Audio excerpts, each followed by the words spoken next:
Hi students, hi everyone. In my previous video, I explained three problems regarding resistance, and now in this video, I am going to explain two more different problems related to the resistance and circuit diagrams. So first we have one question here. This is the fourth question. So in this question, we have one resistor, one cell, and this is terminal A and this is terminal B. At the terminal B, potential difference is 0. So now based on this one, we should find the potential at A. We need to find the potential at A. So we should find VA. So for that sake, I am going to redraw this diagram. I am going to extend this circuit diagram in the form of a loop. I am extending this one in the form of loop. So I am extending that one. So nothing will happen to us. So now we are going to apply the loop law. So this one is considered as A and this one is B, this is considered as C, this one is considered D. So now according to Loops law,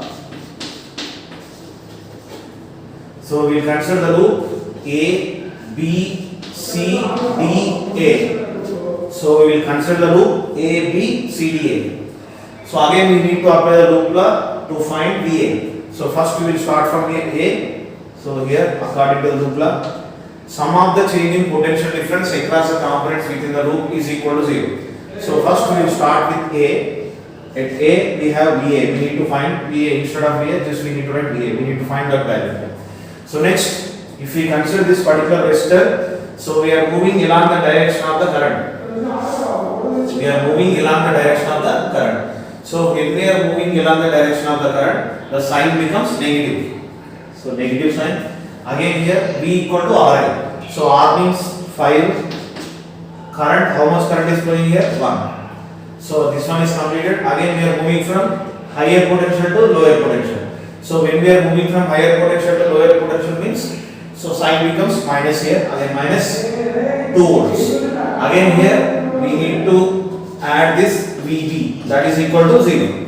And now we get VA minus 5 into 1, 5 and minus 2, VB equal to 0 here. So plus 0 equal to 0. So then if we simplify this one, VA minus 7 equal to 0. So then we get VA equal to 7 volts. So we get VA equal to 7 volts. So that is the potential difference at VA. So VA equal to how much here? 7 volts. So that is the answer. And next, after the completion of this fourth problem, we are moving to fifth question. This is most important question. It is given in your textbook. And again, in this question we have 4 more questions. So they are divided into ABCD here. So this is a circuit diagram given in your textbook here. So in this circuit diagram we have 4 resistors. They are denoted in numbers here 1, 2, 3 and 4. And if we consider these 4 resistors, so here resistance of the first resistor is not given and third resistor is also not given. But the resistance of fourth resistor is 8 volts and the second one is 14 volts and it is grounded here. This one is grounded and here one battery is connected. So based on this circuit we need to answer the questions here. The first question is like this. Question A is, are the resistors 3 and 4 are in series? Are the resistors 3 and 4 are in series? Just try to observe the diagram. So where we have 3 and 4 resistors, this is the third resistor, this is the fourth resistor. So they have single path for the flow of current. Isn't it or not? Both the resistors receiving same amount of current. They have single path for the flow of current. So they are said to be in series or not? Already we know that in case of series combination, single path is provided for the current. So that means from the diagram it is clearly known that 3 and 4 resistors are connected in series. Yes, they are in series.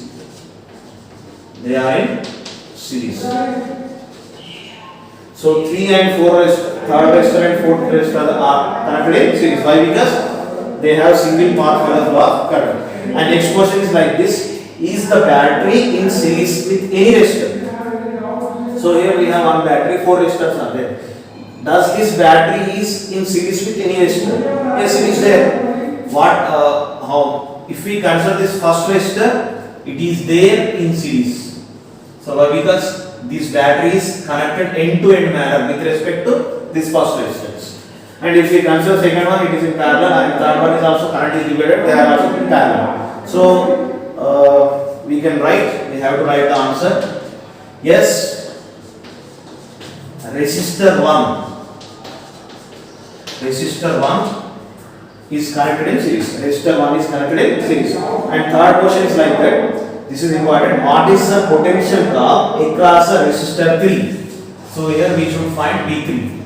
So I will write here. We should find V3. So we need to find the potential drop across a resistor 3. So for that sake, we have to use one logic here. I am going to use the logic here. First, if we consider this particular resistor, up to here, same amount of current will be transferred. And if you consider at this particular terminal, current is going to divide. Let us consider I1 and I2. So current is going to be divided. So here already we know that the resistance of second one is, we are going to write here, V2 equal to 14 volts. V2 equal to 14 volts. And here we know the value of V4, fourth resistor. We need to find V3. So here, if we redraw this particular diagram, I am going to redraw the second table here. We will get, so this resistor, and combinedly I am writing V3 plus V4. Combined resistance of V3 and V4 is given by V3 plus I. So they are connected in this manner. So already we know the value of V2. So V2 is 14. And combined resistance of V3 and V4 is V3 plus I. So they are said to be in parallel. They are in parallel. So in parallel, total potential difference will be same. So that means what we can write here, V2, this is V2. V2 equals to V3 plus I. V3 plus I. So why? Because in case of parallel, potential difference is constant. It will be same. So V2, the amount of potential difference at left side is exactly equal to right side. So that's why we can write V2 equal to V3 plus I. So then what we can write here? We already know the value of V2. V2 equal to how much? 14. So V3 plus I. So if we go to the left side, then we get V3 equal to 14 minus I. So we get 6 volts. So we get 6 volts. So what is the value of V3 here? 6 volts. So that is till here we discussed about, we got the 3 answers. Again one more question is there for this one. The question is, what is the total EMF of the battery? What is the total EMF of the battery? Here I am going to write here, total EMF of battery. Total EMF of battery. So we need to find. So it is denoted with VB. We need to find VB. So when we are going to find the VB total potential difference here, again we are coming to the circuit here. Just you try to observe this diagram. This diagram we will consider here. Again I am going to draw this diagram here. So this is VB. So again, so this is one resistor, and again here one more resistor. So what is the EMF of this one? Second one 14. What is the EMF of this one? This V1 is given here. V1 equal to 6 volts. If V1 equal to 6 volts, is going to ask what is the total EMF of the battery. So here I am going to write V1 equal to 6 volts. So then what is the EMF here? Total EMF VB equal to V1 plus V2. What is it? 4 plus 6 plus 14.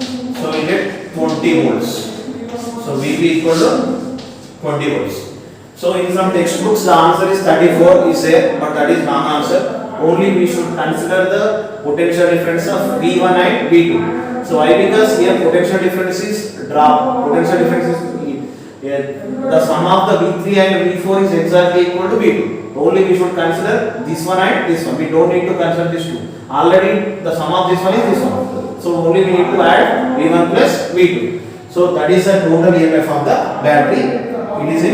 It is nothing but 20 volts. So in this way we got the 4 answers. This is important, very important question in your point of view. Try to remember this one. And next we are going to learn some more problems related to the resistance. Okay friends, so now I am going to explain the new topic. I want to introduce a new topic to you, to find the effective resistance when more than 4 or 5 or 6, more than 4 resistors, simply when more than 4 resistors are connected in mixed manner. That means we cannot decide whether they are connected in series or parallel. So in that situation, we have one hesitation. To fulfill that hesitation, to get the clarity, we have this Wheatstone bridge. What is that? Wheatstone bridge. So this is the structure of the Wheatstone bridge. So in case of Wheatstone bridge, we have here in this diagram we have overall 5 resistors. So these are the resistors R1, R2, R1, R2, R3 and R4, and this R5 is known as mid resistor. So it is placed in middle of the bridge. And here we have one law in case of Wheatstone bridge here. So this is a battery here, positive terminal. The total amount of this is the total potential difference here. The total amount of current transferred to the bridge is I, and here current is going to be divided. So here total current is divided.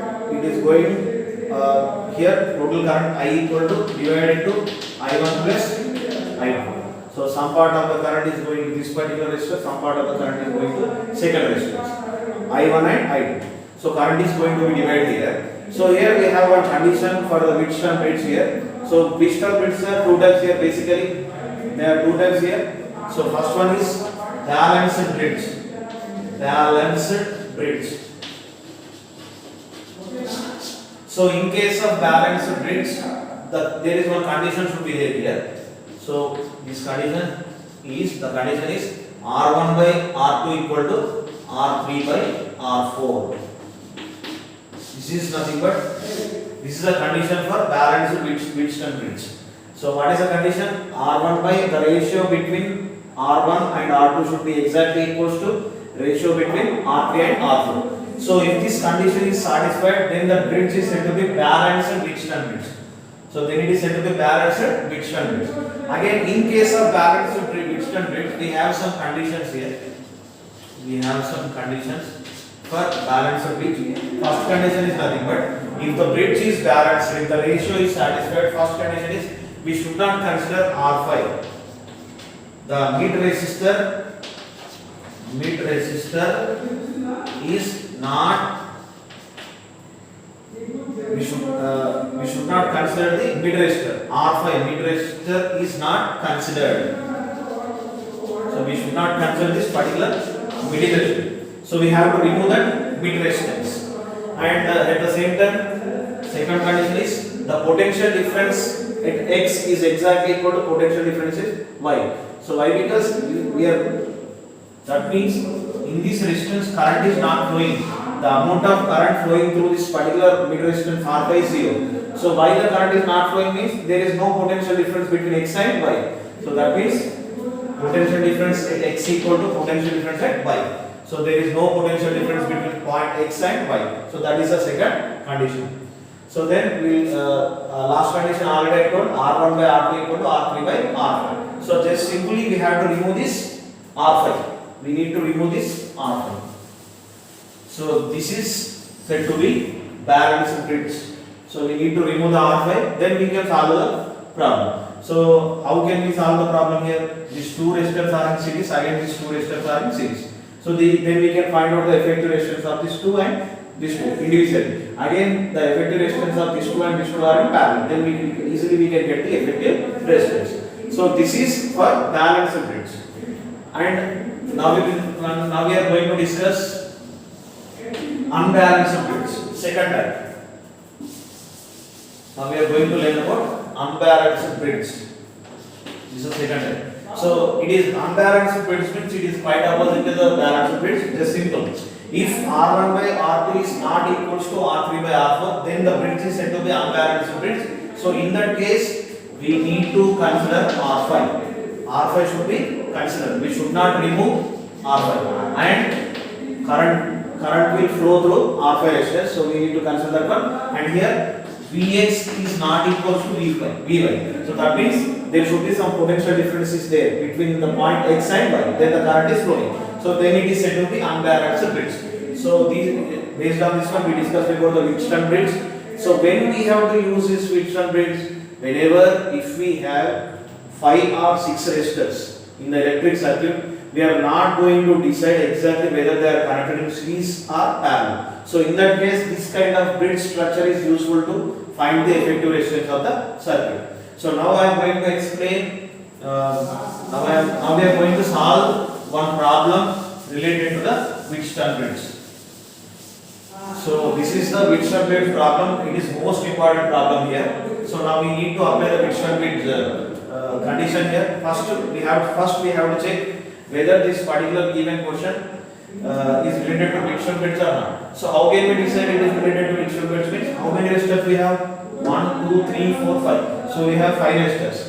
And we are unable to decide whether they are connected in series or parallel. So in that case only we have to use this Wheatstone bridge formula. So again, Wheatstone bridge from Wheatstone bridge.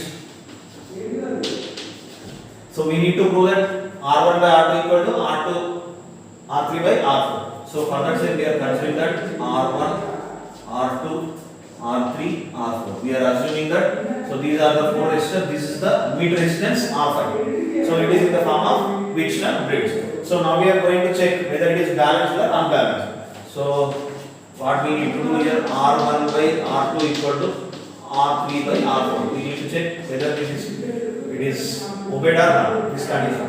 So R1 means 4, R2 means 2, R3 means 4, again R4 means 2. So here what we get here 2 on the 2 to the 2 on the 2 to the. So 2 equal to 2. So we are getting R1 by R2 equal to R3 by R4. So first it is concluded that this particular circuit diagram, in case of this circuit diagram, Wheatstone bridge balancing condition is obeyed. We get LHS equal to RHS. So now we should apply the condition of balanced bridge. In case of balanced bridge. So in case of balanced bridge, what do we have here? We should not consider this mid resistor. So that means R5 is not considered. R5 is not there. We have to remove R5. So if we remove this middle resistance, it is very easy to find effective resistance. So if we observe this diagram here, after the removal of this R5, this above 2 resistors. So that means R1 and R3. So R1 comma R3. How they are connected here? They are in series. R1 and R3 in series. So then just we need to add the 2 resistors. It becomes 4 plus 4. How much? 8 ohms. So it is considered as 1. Keep aside here. And next we will consider the remaining 2 resistors, below resistors, R2 and R4. Here they are also connected in series. I will write here R2 comma R4 in series. So then simply we need to add these 2 resistors. So it becomes 2 plus 2. We will get 4 ohms. So it is considered as second resistance. So now the effective resistance of R1 and R3 becomes how much? 8 ohms. Effective resistance of R2 and R4 becomes how much? 4 ohms. So based on this one, we need to redraw this particular diagram. So if we redraw this particular diagram, then it becomes, so the total resistance of above 2 resistors is becomes 8 ohms and below 2 resistors is 4 ohms. So this is the final diagram after the reconstruction. So then finally this 8 ohm resistance and 4 ohm resistance are there in parallel. It is very easy. So then total resistance between AB, RAB equal to, so already we know that one, when two different resistors are connected in parallel, we have to use this principle R1 into R2 by R1 plus R2. So here R1 means 8, R2 means 4. Then we need to substitute here RAB equals to 8 into 4 by 8 plus 4. 8 into 4 by 8 plus 4. So 8 into 4 means 32. 8 plus 4 means 12. So we get 32 by 12. So if we use the 2 table here, 2 6 are 2 16. Again we will use 2 table, 2 3 are 2 8. So finally we will get total resistance between AB is nothing but 8 by 3. So in this way we can find the total resistance by using Wheatstone bridge. So here simple logic is there. So here if we have mid resistance, it is very difficult to find the answer. So first of all we have to check whether it is balanced or unbalanced. In this case luckily it is balanced. So we are going to remove this mid resistance and afterwards we know the remaining story here. In this way we can find the effective resistance. If we have more than 5 resistors, when we are unable to decide whether they are connected in series or parallel exactly. At that case only we have to use this Wheatstone bridge conditions. Thank you. Now we will see different problems related to the resistance. Okay friends. So now I am going to explain the last problem of this lesson here. Last numerical problem of this lesson. It is very important. It is IIT standard question. This one is IIT standard question here. So this is a circuit diagram is given for us and one battery is connected to this particular entire circuit diagram of 12 volts. So here potential difference of the cell is 12 volts here. And here we have total 1, 2, 3, 4, 5, 6, 7, 8 resistors are connected in the electric circuit here. So based on this electric circuit, first of all we need to find two things. So first we need to find effective resistance between A and B. We need to find total resistance of the circuit. And after finding the total resistance of the circuit, we need to find the current, the amount of current flowing in the circuit. We need to find the total amount of current flowing in the circuit. So here in this circuit we have overall more than 5 resistors, that means 8 resistors. We are unable to decide whether they are connected in series or parallel. So in that case, what we have to use? We have to use which condition? Wheatstone bridge condition. So we need to use Wheatstone bridge condition. So again we need to remind the conditions regarding Wheatstone bridge. So in case of Wheatstone bridge, already I told that one. First we need to check whether the bridges are balanced or not. So first we will check that one. So this is mid resistance. First we should not consider, we are not going to consider this part here. Just try to observe this part only this part. So these are the 2 resistors, these are the 2 resistors. This is nothing but mid resistor. So now we need to check the condition R1 by R2 equal to R3 by R4. So this one is R1, this one is R2, this one is R3, this one is R4. So R1 by R2, what we get here? 2 by 4. And here also 2 by 4. 2 by 4 equal to 2 by 4. So this bridge is balanced. So now we need to consider the remaining RHS side. So in this case, we should not consider this part. We need to have this one. So again, it is also in the form of bridge here. These are the 2 resistors, these are the 2 resistors. This is nothing but mid resistor. So again, we need to check R1 by R2 equal to R3 by R4. So this one is 1, 2, 3, 4. 2 by 4. R1 by R2 equal to 2 by 4. Again, R3 by R4. This is third and 4. 2 by 4. 2 by 4 equal to 2 by 4. So hence we can conclude that this particular circuit diagram is obeying the condition of balanced Wheatstone bridge. So now it becomes balanced Wheatstone bridge. So in case of balanced Wheatstone bridge, already we know that R1 by R2 equal to R3 by R4. These conditions is obeyed by these 2 bridges. So now what we need to do? So in case of balanced bridge, so I am going to write here, in case of balanced bridge.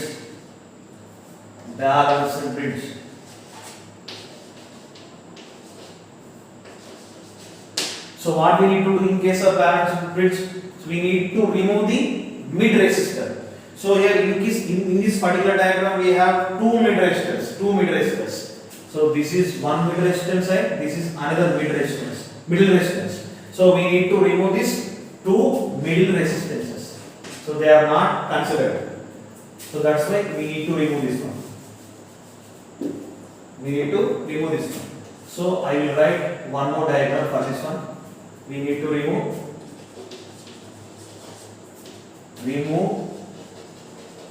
middle resistors. So then after the removal of middle resistor, then we will get the next diagram here. This diagram becomes, so now if we redraw this particular diagram, we don't need to consider these 2 resistors here. The diagram becomes, so these are 2 resistors, 2 ohms, 2 ohms, 2 ohms. So again this side 4 ohms, 4 ohms, again we will get 4 ohms. You write the values here: 2 ohms, 3 ohms, 2 ohms, 4 ohms, 4 ohms, 4 ohms. So this is very simple here. These 3 resistors are in series. Again, these 3 resistors are in series. So then, what is the effective resistance here when they are connected in series? 2 plus 2 plus 2. How much here? 6 ohms. And this is the above effective resistance of above 3 resistors. It becomes 6 ohms. Again, below what I have? 4 plus 4 plus 4. What do you get? 4 3 is 12. So effective resistance of this above resistance becomes 6 means 2 plus 2 plus 2 will become 6 ohms. And below some of the below 3 resistors are calculated in series. Their total resistance 4 plus 4 becomes 4 plus 4 plus 4 becomes 12. So they are connected. Finally, they are in parallel. So then we get the effective resistance between A. 6 and 12 are connected in parallel. So we know that in case of parallel, if 2 resistors having different resistors are connected in parallel, R1 into R2 by R1 plus R2. So that means 6 into 12 by 6 plus 12. 6 12 72. 6 plus 12 18. 18 1 18 4. So total resistance we get RAB equal to how much here? 4 ohms. We got total resistance of the circuit becomes 4 ohms. We got one answer here. We need to write 4 ohms. So now what we need to find here? We got the total resistance of the circuit becomes 4 ohms. We need to find the current. So according to the Ohm's law, we have V equal to RI. So I equal to V by R. So then total current flowing through the circuit is given by V value how much here? 12. Total resistance how much? Total resistance is 4 ohms. So here we got 4 ohms.